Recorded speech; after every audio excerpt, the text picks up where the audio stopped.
Ito po yung sa PFSense server namin sa nagpapatakbo ng buong internet sa office. So, yan po.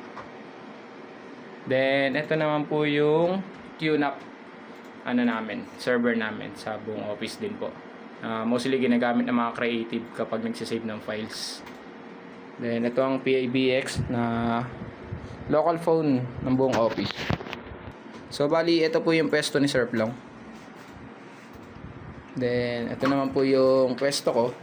Saan po ako nagre-resolve ng mga IR. Then, sa pwesto ni Jet.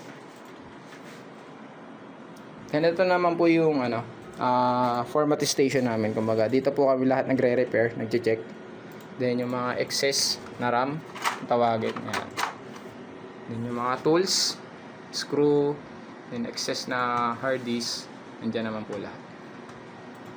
So, nandito naman po yung mga naka-line up namin na for repair.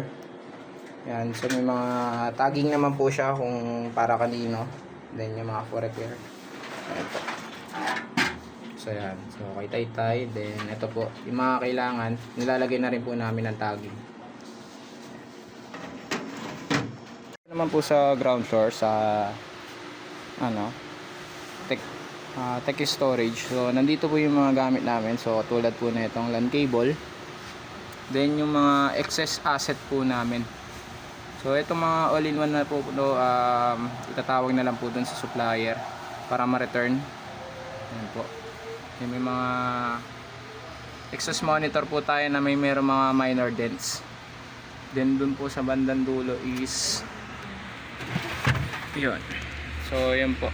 Yung isang CCTV na malaki, then meron po tayong crates doon na naglalaman po ng mga power cords.